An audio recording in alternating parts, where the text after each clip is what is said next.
बिस्मिल्लाहिर्रहमानिर्रहीम। अस्सलाम वालेकुम डियर स्टूडेंट्स, आज जो टॉपिक हम डिस्कस करने वाले हैं वो हमारे साथ है इन्फेक्शन इन्फ्लेमेशन ऑफ द आई के इन्फेक्शन या इन्फ्लेमेशन जो है ना वो तकरीबन 29 तक है, लेकिन यहाँ जो हमारी कोर्स ग्रेड के मुताबिक है वो कुछ जो कामन है और जो इम्पॉर्टेंट है जो कि हर जगह पे ज़्यादातर होती है ये इन्फेक्शन या ये इन्फ्लेमेशन, तो उसको आज हम इस वीडियो लेक्चर में क्लियर करेंगे और ये डिजीज़ हमारे साथ ख़त्म हो जाएगा। ठीक है, तो आइए स्टार्ट लेते हैं। स्टार्ट लेने से पहले आप लोगों से एक छोटा सा रिक्वेस्ट है कि हमारे चैनल लेक्चर्स बाय नाया को सब्सक्राइब करें, कमेंट करें and press the bell icon ताकि नेक्स्ट वीडियो का नोटिफिकेशन आप लोगों को बहुत जल्द मिल सके और अपने फ्रेंड्स के साथ भी शेयर करें।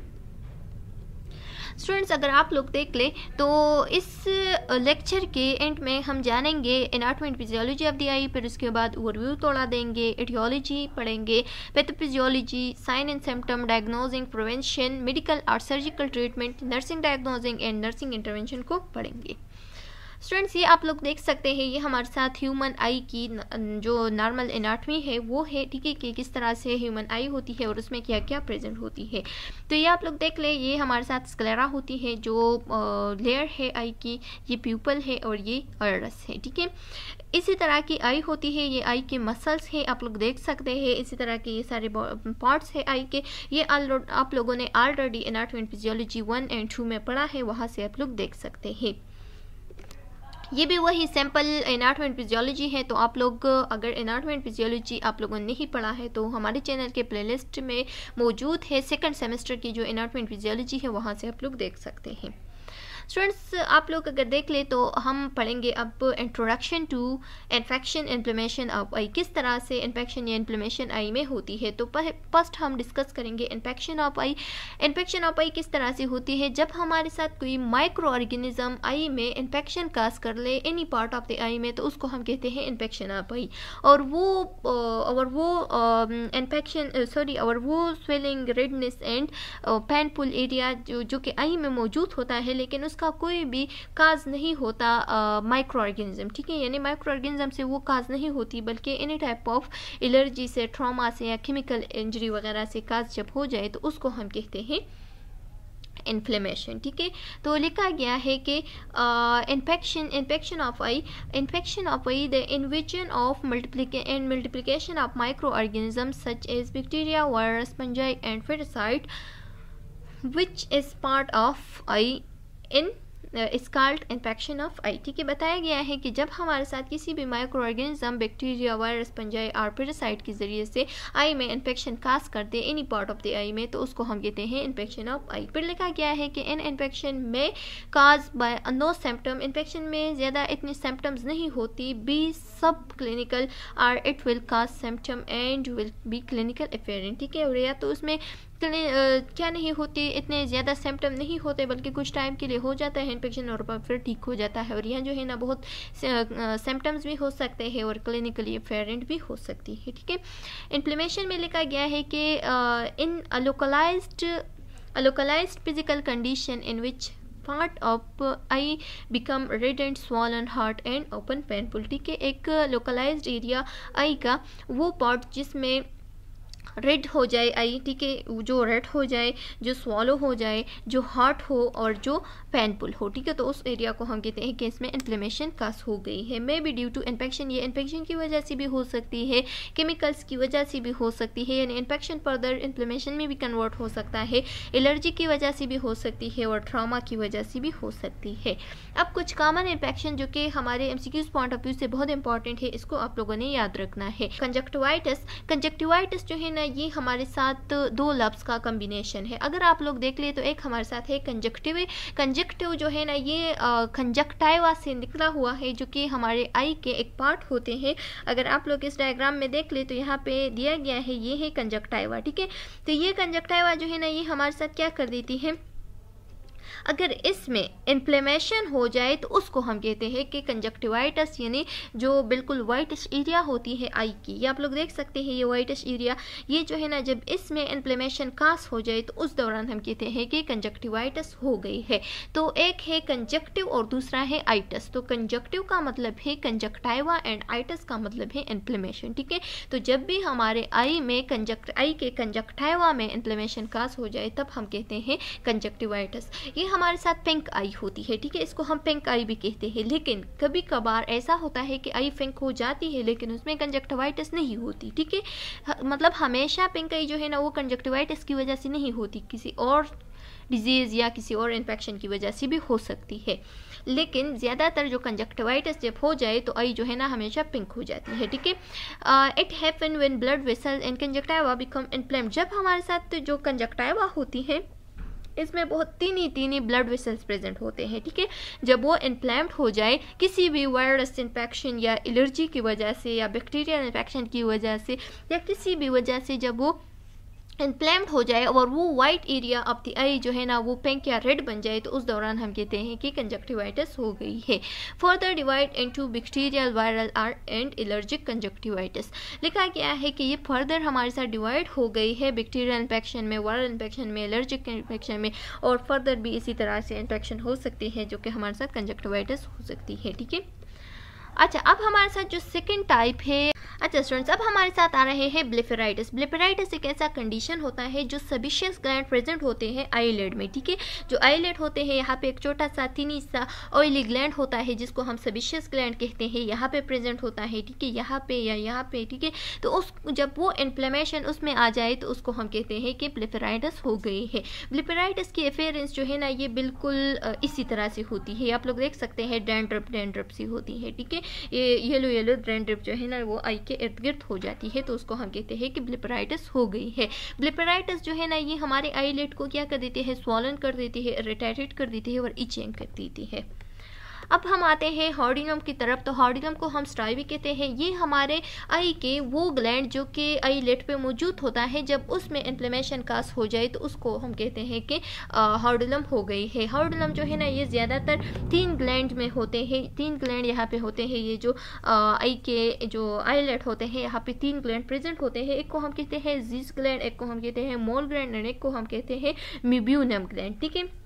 तो इन तीनों में से जिस ग्लैंड में भी इन्फ्लेमेशन हो गया, इन्फेक्शन हो गया, तो उस दौरान हम कहते हैं कि ये हमारे साथ हार्ड्यूलम हो गई है। और ये हमेशा इन्फेक्शन होगी, इन्फ्लेमेशन नहीं होगी, ये भी याद रखना है, ठीक है। और ये इन्फेक्शन किस वजह से ज़्यादातर कास होते हैं, तो मोस्टली ये हमारे साथ स्टेफाइलोकोकस ऑरेस बैक्टीरिया की वजह से कास होती है। अब आते हैं नेक्स्ट इन्फेक्शन की तरफ, तो वो हमारे साथ है डिक्ट्रोसिस्टाइटिस। डिक्ट्रोसिस्टाइटिस जो है ना ये लेक्रिमल जो होता है, एक होती है लिक्रिमल ग्लैंड और एक होती है लिक्रिमल सेक। अगर आप लोग आई को देख ले, ये हमारे साथ आई है, तो यहाँ पे ये सॉरी यहाँ पे नहीं, ये नोस के साइड पे ये जो ट्यूब गया है ना ये नोस की साइड पे चलता है, ठीक है। और नोस की साइड पे एक बिल्कुल सीधी सी एक सेक प्रेजेंट होती है, ठीक है। यहाँ पे लिक्रिमल ग्लैंड प्रेजेंट होता है। जब यहाँ से ड्रेनेज हो जाते हैं तो वो उस सेक में चले जाते हैं, ठीक है। इस सेक में नोज के साथ उसका कनेक्शन होता है, ठीक है। तो जब भी कोई रोता है तो इस वजह से उसकी रोने की वजह से फिर जो टीयर्स होती है वो उसके नोज से भी निकलना शुरू हो जाती है, अगर आप लोगों ने नोटिस किया हो, ठीक है।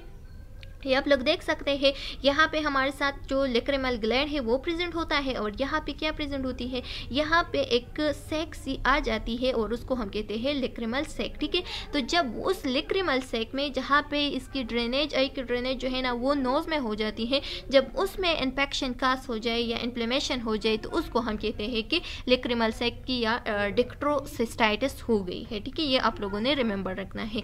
तो लिखा गया है कि inflammation of lacrimal sac which typically occur secondarily to obstruction within the nasolacrimal duct and resultant backup and stagnation of tearing with the lacrimal sac, ठीक है। बताया गया है कि यहाँ पे जो lacrimal sac होती है, जब उसकी किसी न किसी वजह से obstruction हो जाए या उसकी ये बंद हो जाए, ठीक है, और उस वजह से यहाँ पे जो इन्फ्लेमेशन है वो कास हो जाए, तो उस दौरान हम कहते हैं कि इसकी टीयरिंग जो है ना उसकी ड्रेनेज नहीं हो रही है, फर्दर नहीं जा रहे हैं और उस वजह से हमारे साथ डिक्ट्रोसिस्टाइटिस हो जाती है। अगर काजिस को हम देख ले तो जो कंजक्टिवाइटिस है वो हमारे साथ हमने बताया कि बैक्टीरियल इन्फेक्शन होती है और मोस्टली ये एड्रीनो वायरस से भी कास हो जाती है, ठीक है, caused by virus bacteria and allergic reaction, ठीक है। ये जो कंजक्टिवाइटिस होती है ये हमारे साथ मोस्टली वायरस से कास होती है और ज़्यादातर वायरस में जो एड्रीनो वायरस होती है एड्यूनो वायरस की वजह से कास होती है और बैक्टीरियल इन्फेक्शन भी हो सकती है और एलर्जिक भी हो सकती है। इसके साथ साथ अगर हम ब्लिपराइटिस की बात करें तो ब्लिपराइटिस जो है ना वो हमेशा हमारे साथ जो आई लैशेस के ग्लैंड होता है जिसको हम सेबेशियस ग्लैंड कहते हैं उसमें इन्फेक्शन हो जाती है, ठीक है, और ये ज़्यादातर बैक्टीरियल इन्फेक्शन होती है और बैक्टीरिया में मोस्टली जो स्टेफाइलोकोकस होती है उसकी वजह से कास हो जाती है। Due to excessive secretion of oily gland dandruff of scalp and brow eye lashes mat और less dry eye and allergies, ठीक है। जब भी हमारे साथ ऑयली ग्लैंड से ज़्यादा सिक्रेशन हो जाए तो उसकी वजह से डैंड्रफ स्कॉफ वगैरह जो है ना वो आई के इर्द गिर्द दिखाई देता है। फिर एटियोलॉजी को अगर हम देख ले ऑफ हॉर्ड्यूलम की एटियोलॉजी को अगर हम देख ले तो ये हमारे साथ मोस्टली स्टेफाइलोकोकस एरियस की वजह से ये भी कास हो जाती है, ठीक है, ये बैक्टीरिया भी और ये भी वही जो ऑयली ग्लैंड की हमने बात की उसकी जब ब्लॉकेज हो जाए तो उस वजह से ये कास हो जाती है। फिर डिक्ट्रोसिस्टाइटिस आती है तो डिक्ट्रोसिस्टाइटिस जो है ना ये जो नेजोलेक्रिमल ग्लैंड होता है, ग्लैंड नहीं बल्कि सेक होता है, तो उस सेक की जब ऑब्स्ट्रक्शन हो जाए तो उस वजह से हमारे साथ जो डिक्ट्रोसिस्टाइटिस है वो कस हो जाती है। और वो क्यों हो जाती है, या तो हाइपर सेंसिटिविटी की वजह से या केमिकल की वजह से या ट्रॉमा की वजह से या कुछ पोल्यूटेंट की वजह से जो कि आई में चले जाते हैं और यहाँ पे इसको ये जो सेक है उसको बंद कर देता है। स्टूडेंट्स अगर हम आई इन्फेक्शन की पैथोफिजियोलॉजी की बात करें तो जो पैथोफिजियोलॉजी है आई इन्फेक्शन की तो वो क्या हो सकती है, eye exposed to different factors such as virus bacteria and allergy. Eye जो है ना वो हर एक चीज़ को एक्सपोज है, बिल्कुल जाहिर है, और हर एक चीज़ जो है ना वो आसानी आई में जा सकता है, जैसे कि वायरस हो गया, बैक्टीरिया हो गया या एलर्जी हो गया।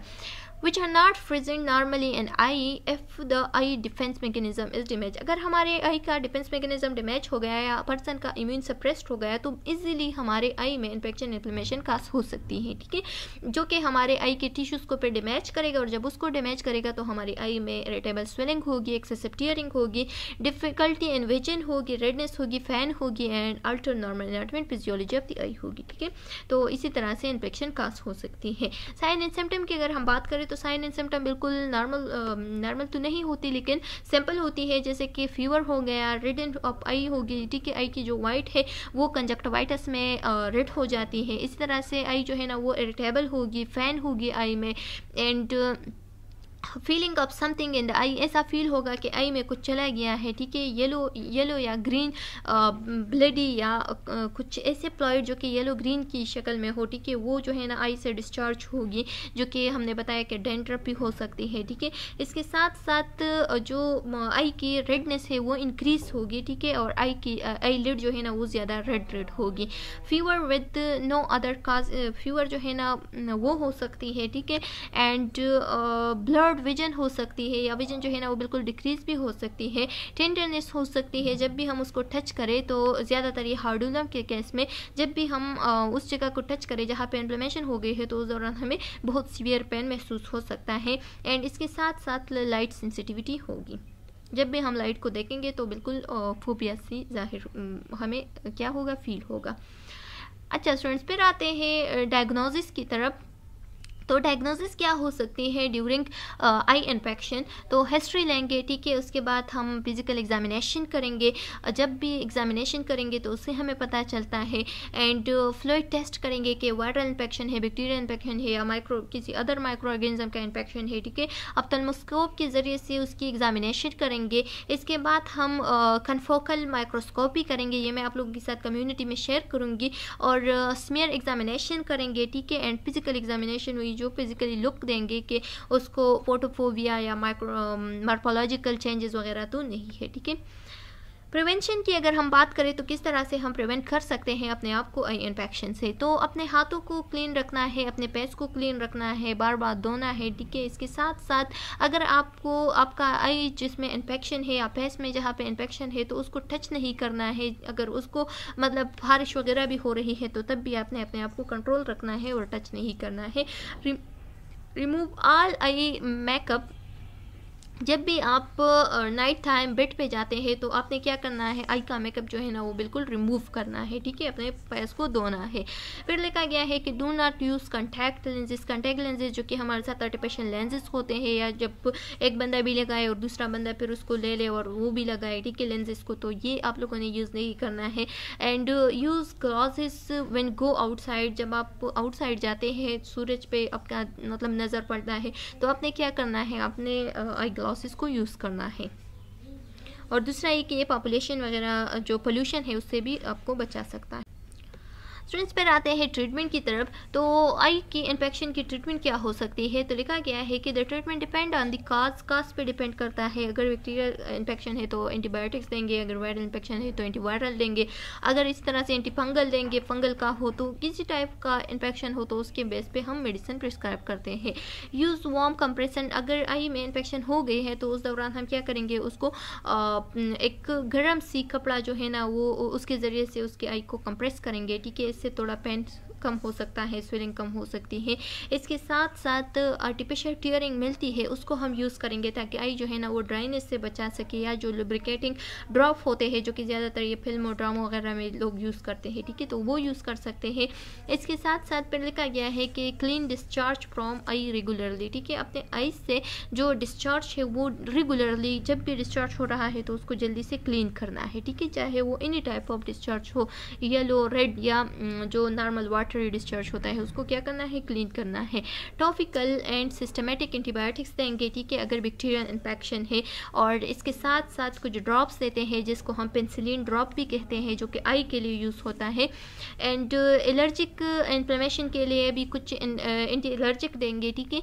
इसके साथ साथ फिर लिखा गया है कि फॉर एलर्जिक इन्फ्लेमेशन के लिए हम एक मेडिसिन देते हैं, जैसे कि लेटफ्रेडनोल हो गया, जो कि हमारे साथ कॉर्टिकोस्टेरॉइड ड्रॉप्स होते हैं आई के लिए, ठीक है, जो कि स्वेलिंग को रिड्यूस करता है, और दूसरा जो कि आई की वजह एलर्जी की वजह से जो स्वेलिंग कास होती है ना आई में, तो उसको कम कर देता है ये। सर्जिकल मैनेजमेंट में 3 सर्जरी होती है। एक होती है सुपरफिशियल केराटेक्टोमी। सुपरफिशियल केराटेक्टोमी में क्या कर देते हैं, जो कॉर्नियल लेयर है जहाँ पे हमारे साथ जो मतलब इन्फेक्शन कास हो गई है और वहाँ पे कुछ स्कैरिंग वगैरह हो गए हैं, तो उसको क्या कर देते हैं, उसको रिमूव कर देते हैं, डाइसेक्शन उसकी कर देती है मैनुअली, ठीक है। फिर जो इंसिजन होती है तो ये या ड्रेनेज हो गया, तो जब भी हमारे साथ हर्ड्यूलम हो तो उस दौरान जो है ना आई को एनेस्थीसिया देती है, और उस एनेस्थीसिया में क्या कर देती है, एक जहाँ पे हर्ड्यूलम है तो उस हर्ड्यूलम में उसमें एक इंसिजन कर देती है, और सर्जिकली उससे जितना भी फ्लूइड हो या पस हो उसको क्या कर देते हैं, रिमूव कर देती है, ठीक है। तो इसके ज़रिए से उसका जो लंफ है वो ख़त्म हो जाता है। फिर जो नेक्स्ट है वो हमारे साथ है डिक्ट्रोसिस्टेक्टोमी। डिक्ट्रोसिस्टेक्टोमी में ऐसा करता है कि जो लेक्रिमल सैक होता है, जब उसकी कम्प्लीटली ब्लॉकेज हो जाती है या उसमें ट्यूमर वगैरह बन जाती है, या कोई भी ग्लैंड की ट्यूमर हो, तो उस दौरान क्या कर देते हैं, लेक्रिमल ग्लैंड को ही रिमूव कर देते हैं, और अगर लेक्रिमल सैक में ट्यूमर हो तो उस दौरान हम लेक्रिमल सैक को ही क्या कर देते हैं, रिमूव कर देते हैं, ठीक है। तो इससे ये होता है कि वो जो ऑब्स्ट्रक्शन है वो ख़त्म हो जाती है। नर्सिंग डायग्नोजिंग की अगर हम बात करें तो एक्यूट पेन हो सकती है, और ये क्यों हो सकती है, क्योंकि इन्फ्लेमेशन है, ठीक है, बैक्टीरियल इन्फेक्शन है, तो इस वजह से एक्यूट पेन होगी। एंजाइटी होगी क्योंकि आई से डिफरेंट टाइप ऑफ फ्लूइड वगैरह निकल रहे हैं, आई डैमेज ना हो जाए, विजुअल इम्पेयरमेंट हो रही है, ठीक है, तो इस वजह से एंजाइटी हो सकती है। रिस्क ऑफ इंजरी क्यों होगी, क्योंकि उसका जो विजन है वो ब्लर्ड हो गया है, तो इस वजह से हर किसी चीज़ के साथ टक्कर लेगी, ठीक है। एंड रिस्क ऑफ इन्फेक्शन हो सकती है, और क्यों हो सकती है, क्योंकि इन्वेसिव प्रोसीजर हो रही है, तो इस वजह से उसका इन्फेक्शन के चांसेस हो सकते हैं। नॉलेज डिफिशिएंट अबाउट किस चीज़ के, जो डिज़ीज़ है उसके बारे में, उसके सारे प्रोसीजर के बारे में उसके साथ इतना इन्फॉर्मेशन नहीं है, ठीक है, क्योंकि वो नाखबर है उस डिज़ीज़ से। Elevated body temperature related to infection, और उसका बॉडी का जो टेम्परेचर है वो ज़्यादा होगा, क्यों ज़्यादा होगा, क्योंकि इन्फेक्शन हो गया है। अगर नर्सिंग इंटरवेंशन की हम बात करें तो सिंपल नर्सिंग इंटरवेंशन क्या हो सकती है ड्यूरिंग आई इन्फेक्शन की, तो एडमिनिस्टर प्रिस्क्राइब मेडिकेशन, जितनी भी प्रिस्क्राइब मेडिकेशन है वो एडमिनिस्टर करेंगे, ठीक है। जितनी भी टॉपिकल कॉर्टिकोस्टेरॉइड वगैरह जो भी है, ठीक है, एंटीबायोटिक्स एंटीवायरल ड्रग जो भी है उसको हम क्या करेंगे, एडमिनिस्टर करेंगे। फिर गिव एंटी एनर्जेसिक, अगर पेन हो रहा है तो एनर्जेसिक हम दे सकते हैं, एंटी एनर्जेसिक, ठीक है। इसके साथ साथ प्रेशर से आई को अवॉइड रखेंगे, ठीक है, बचाव में रखेंगे। एंड उसका जो विजुअल चेंजेस है उसको चेक करेंगे कि उसका जो नज़र है वो कितना है, ठीक है, उसकी एक्विटी कितनी है। फिर हम कूल कंप्रेस भी अप्लाई कर सकते हैं अगर ज़्यादा स्वेलिंग हो रही है। Encourage hand washing, hand washing के लिए पेशेंट को कहेंगे कि अपने हैंड वॉशिंग जो है ना वो रेगुलरली जल्दी करें ताकि आपको इन्फेक्शन की चांसेस कम हो। यूज़ आर्टिफिशियल टीयर या यूज़ करें अगर आपको आपकी आई जो है ना वो ड्राई हो रही है, तो इस वजह से आपने क्या करना है, आर्टिफिशियल टीयर आप यूज़ कर सकते हैं। फिर लिखा गया है कि अप्लाई कूल कंप्रेस आप अप्लाई कर सकते हैं अगर आपको ज़्यादा स्वेलिंग वगैरह फील हो रही है, ठीक है, आई में। इसके साथ साथ educate patient on disease, patient को डिजीज़ के बारे में बताना है। एंड पेशेंट को बताना है कि आपने ग्लासेस यूज़ करने हैं जब आप बाहर जाते हैं ताकि आपका जो आई है वो फर्दर इन्फेक्शन से बचाव में रहे। तो चलो स्टूडेंट्स, उम्मीद है कि आप लोग को यहाँ तक समझ में आ गया होगा। फर्दर इन्फॉर्मेशन अगर आप लोग लेना चाहते हैं तो यहाँ से ले सकते हैं, हमारे साथ कुछ रेफरेंस है, ठीक है। तो उम्मीद है कि आप लोगों को समझ में आ गया होगा। नेक्स्ट वीडियो में मिलते हैं, तब तक के लिए